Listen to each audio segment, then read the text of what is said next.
This news update is brought to you by... So, I'm meeting Rico later. Gotta check in with the girls, but first, let me check my usage on the MyLime app. Now, what should I wear? Hashtag sexy. He's here.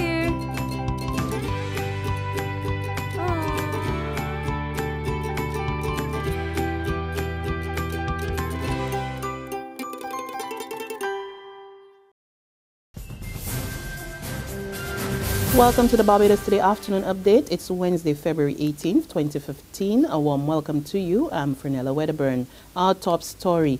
A leading economist says the high cost of intra-regional travel is a major damper for Barbados' #1 industry, tourism.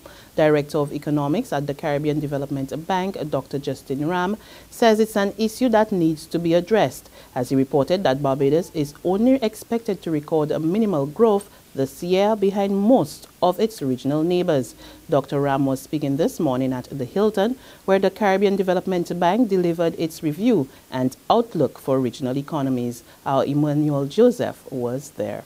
Dr. Ram told journalists from across the region gathered at the Hilton that the high cost of travel within the Caribbean and the ongoing challenges in regional air carrier operations continue to adversely affect the revenue of destinations like Barbados and St. Vincent and the Grenadines that depend heavily on the regional market. He said, though, that Barbados was among those borrowing member countries which showed growth in tourism last year. The CDB top official noted that stay-over arrivals went up in Barbados and most other states. As far as the overall economic outlook for this year was concerned, the bank is projecting 2% growth across the region, with Barbados expecting to see modest economic improvement.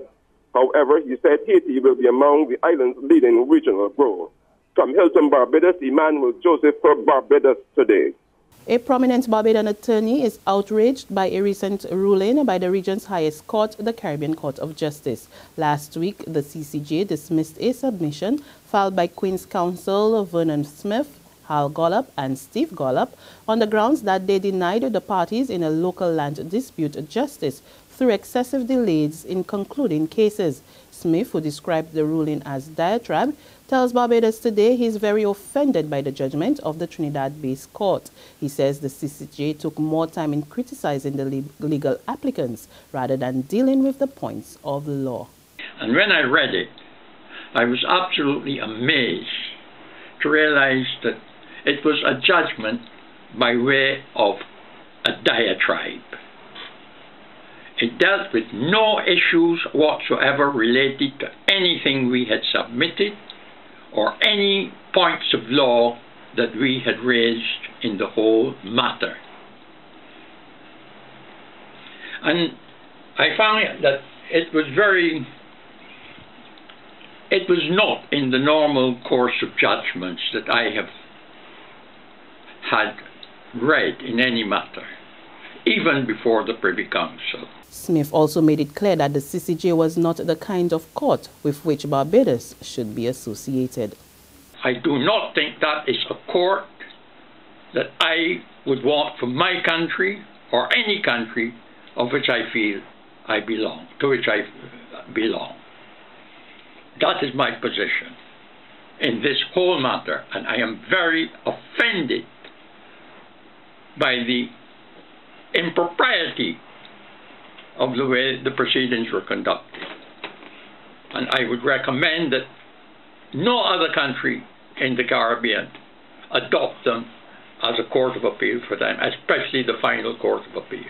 The government of Barbados is adopting a zero-tolerance approach to marriages of convenience in the country. So says Home Affairs Minister Adriel Brathwaite, who revealed that authorities have recorded a number of cases where people were getting married to acquire immigration status in Barbados. Brathwaite told the House yesterday a policy is now in place, which will see people applying for citizenship being interrogated and given a 3-year work permit to determine whether they were married for convenience. Again, you will hear much criticism of the Immigration Department for taking these steps, but they have to because of what they have been seeing. These are real stories and these are real experiences, and as I said to you before, we are being told that it's a bit of a business. So we do have, as I said, and they have on a yearly basis a significant number of applications for citizenship. According to data from the Immigration Department, there were 145 applications for residency and work permits as a result of marriages in 2013. There's regional and international news after this short break. It's time for AgriFest again. Come and enjoy the National Agricultural Exhibition on February 27th to March 1st at the historic Queen's Park. Over 300 exhibits on show, highlighting the theme, inclusive agriculture, strengthening linkages, creating synergies.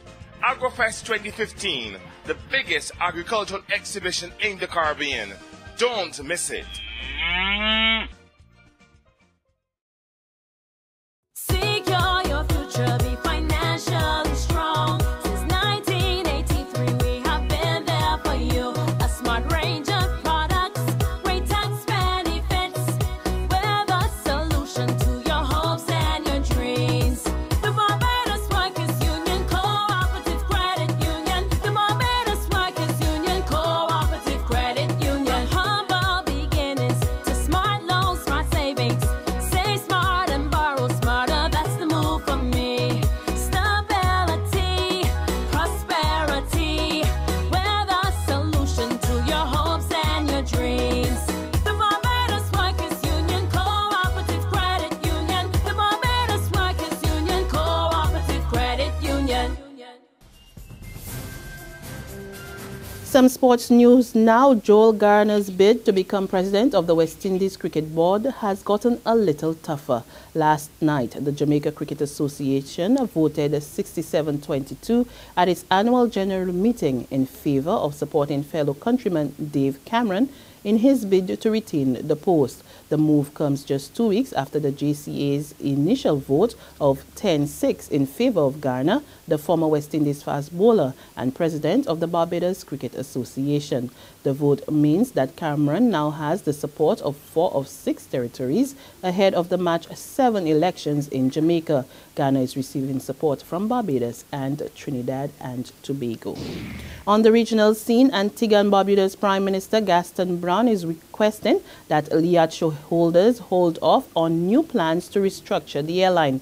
At a shareholders meeting in Barbados last week, it was announced that some 180 workers would be laid off and that the fleet base would be moved to Barbados. Prime Minister Brown, who was unable to attend the meeting, said the plans would have consequences for his country's economy and its people. And in a letter to Chairman of Liat shareholders, Dr. Ralph Gonsalves, he asked that no further action be taken with regard to those decisions before his cabinet has the opportunity to discuss the matter.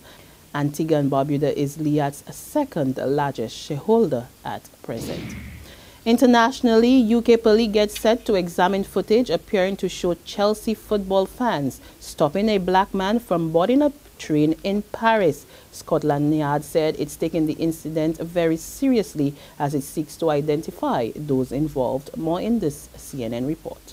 The video, filmed by a British expat at a metro station in Paris on Tuesday, shows a man repeatedly trying to board a busy train, but forcefully shoved out of the door and back onto the platform at the Richelieu-Droit station before Chelsea's Champions League tie against Paris Saint-Germain at the Parc des Princes.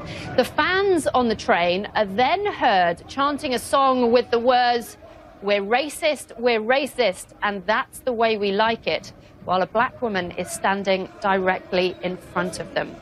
And with that, we come to the end of our afternoon updates, but you can join us again this evening. Until then, remember to log on to www.barbadostoday.bb, subscribe to our e-paper, email updates, or like us on Facebook.